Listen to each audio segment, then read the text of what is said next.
अध्याय 3 खुशहाल जिंदगी के सिद्धांत। मनोविज्ञानी ये कहते हुए पाए जाते हैं कि खुशी कुछ और नहीं बल्कि दिमाग की एक स्थिति है। पर यह परिभाषा तो सतही मालूम होती है, क्योंकि खुश होना क्या इतना सरल है? आप किसी भी व्यक्ति से बात कीजिए कि आखिर वह चाहता क्या है। अधिकांश यही कहते मिलेंगे कि खुशहाली चाहिए, इसके अलावा जिंदगी में रखा ही क्या है। कई लोग ये समझते हैं कि अथाह धन प्राप्ति करने से जो खुशी मिलती है वो अन्य किसी चीज़ से नहीं। अगर ऐसा कहना सत्य के नज़दीक होता तो हर धनवान खुशी नज़र आता। खुशी प्राप्त करने की ऐसी कोई दुकान भी तो नहीं होती जहाँ धनवान पैसा देकर खुशी खरीद सके। बल्कि हम समाज में देखें तो धनवान आदमी ज़्यादा परेशान भी नज़र आता है। साधु व महात्मा तो कोई धनवान नहीं होते, कवि व कलाकार भी कोई रईस नहीं होते, पर उनके चेहरों पर खुशी की चमक देखी जा सकती है। अतः यह साफ हो गया है कि केवल धनवान होना ही खुशी प्राप्त करने का सुगम साधन नहीं है।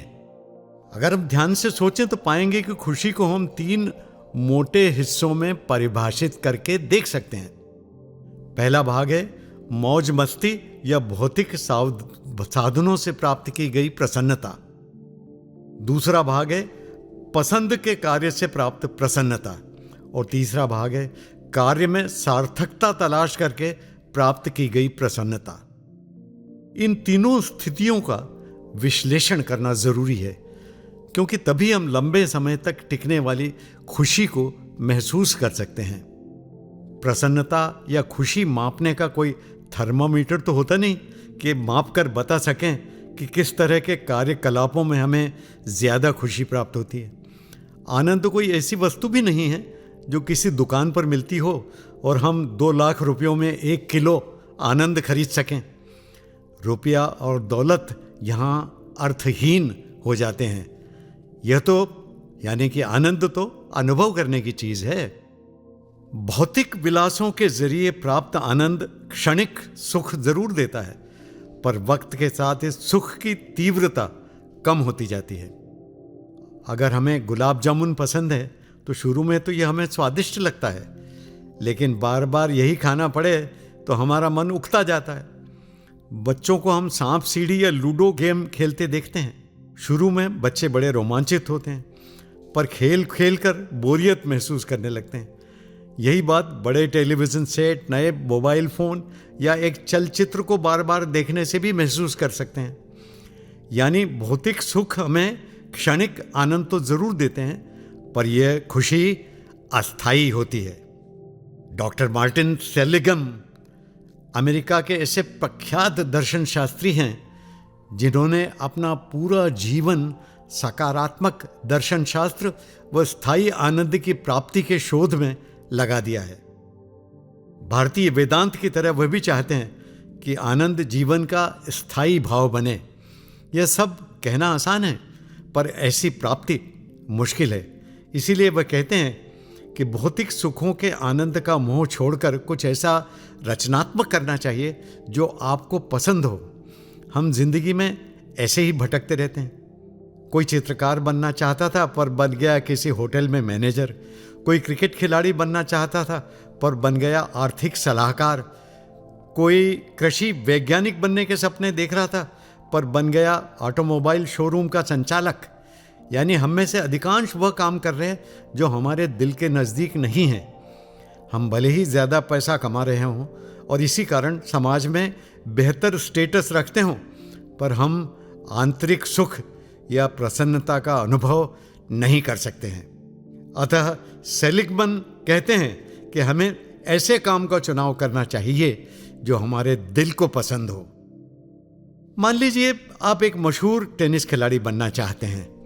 इसके लिए आप मेहनत कर रहे हैं, आप अपने खान पान पर नियंत्रण रख रहे हैं, आप तली हुई व मसालेदार मिर्च वाली चीज़ें नहीं खा रहे हैं ताकि शरीर हल्का फुल्का बना रहे, ऊर्जा बनी रहे, हाजमा या पाचन शक्ति बनी रहे। शारीरिक क्षमता की चिंता भी आपको है। आप सोचते हैं कि महत्वपूर्ण टूर्नामेंट समाप्त हो जाए फिर जाकर चाट पकौड़े गड़पेंगे। टूर्नामेंट समाप्त हो जाता है और आप जीत जाते हैं। ज़बान कहती है कि अब तो चाट पकौड़े समोसे कचौरी खाने में हर्ज नहीं है।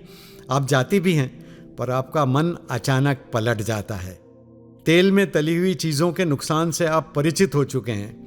जीभ के क्षणिक सुख को छोड़कर आप स्थायी सुख की ओर प्रवृत्त हो चुके हैं।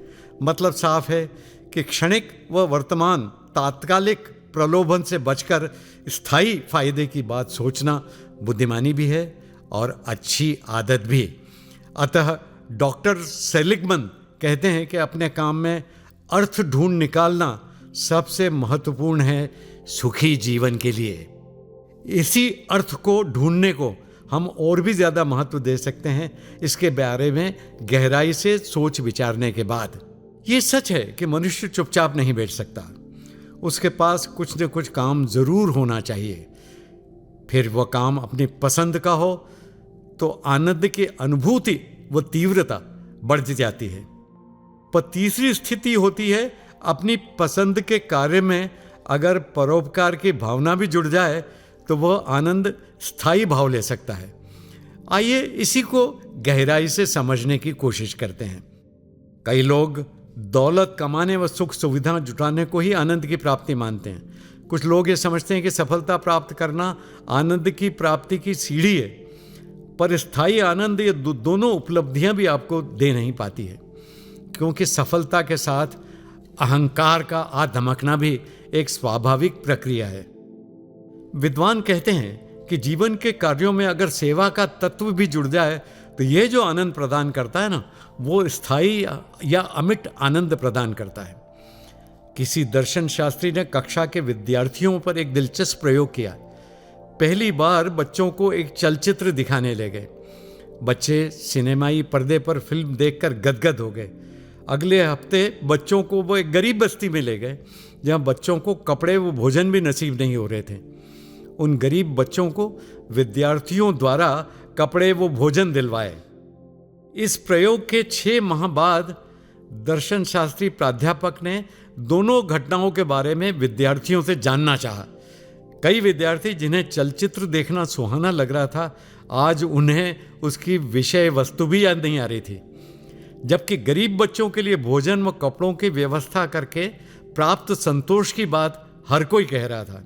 इसका मतलब ये हुआ कि आनंद के स्थायी भाव के लिए परोपकार का जुड़ना निर्णायक भूमिका अदा करता है। इन्फोसिस के भूतपूर्व चेयरमैन नारायण मूर्ति व उनकी पत्नी सुधा मूर्ति कितने ही गरीब लोगों के लिए सेवा कार्य कर रहे हैं और इससे प्राप्त होने वाले स्थायी आनंद का भाव अपने चेहरों पर साथ लेकर चलते हैं। अजीम प्रेम जी अपनी कमाई का एक नियत प्रतिशत सेवा कार्य में लगाकर अपने जीवन को धन्य बना रहे हैं। इन महान हस्तियों का यही कहना है कि ये सेवा भाव किसी को दिखाने के लिए नहीं, बल्कि आंतरिक संतुष्टि व आनंद के लिए रखते हैं। वेदांत में तो सदियों पहले ही इसकी व्याख्या कर दी गई है। उन्होंने इसे इस तरह परिभाषित किया है: पहला काम, दूसरा अर्थ, तीसरा धर्म व चौथा मोक्ष। यानी जब इंसान अपनी पसंद के कार्य सार्थक तरीके से धार्मिक व नैतिकता के बलबूते पर करता है, वह मोक्ष को प्राप्त करने की संभावना भी रखता है। वैसे भी आनंद क्या है? तमाम चिंताओं, दुखों, यातनाओं वो दुविधाओं से ऊपर उठकर जीने का नाम ही सुखपूर्ण या आनंदमय जीवन है। वैदिक सिद्धांतों में इसे सत्व, रजस व तमस का नाम भी दिया गया है। वैज्ञानिकों ने भी पदार्थ व परमाणु को विभाजित कर लिया है, जिसे वे इलेक्ट्रॉन, प्रोटॉन व न्यूट्रॉन का नाम देते हैं। इलेक्ट्रॉन यानी नकारात्मक ऊर्जा, प्रोटॉन यानी सकारात्मक ऊर्जा व न्यूट्रॉन यानी दोनों के बीच संतुलन की स्थापना। इसे हम वैदिक दायरों में देखें तो कहेंगे कि इलेक्ट्रॉन यानी तमस, प्रोटॉन यानी रजस वो न्यूट्रॉन यानी सत्व यानी सत्य व निष्पक्ष रहकर धार्मिक रूप से संतुलित रहने की कला। जब हम परोपकार करके सुख प्राप्त करते हैं तो हमारे दिल में यह भाव रहता है कि हम सेवा करते हैं, क्योंकि ऐसा करना हमें पसंद है। प्रख्यात विद्वान एमर्सन कहते हैं, सोचना यही चाहिए कि मैं आज भी खुश रहूं और कल भी प्रसन्न रहूं। स्थायी खुशी कोई क्षणिक आवेग या हवा का झोंका नहीं होता।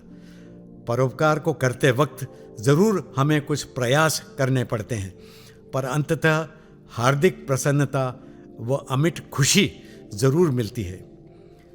आचार्य रजनीश न्यूट्रॉन को कार ड्राइवर की तरह मानते हैं, जिसके पास ब्रेक व एक्सीलरेटर दोनों को संतुलित करने व लगाने का विकल्प रहता है, ताकि गड़बड़ाए गाड़ी कभी नहीं, बल्कि एक लय के साथ गाड़ी चलती रहे।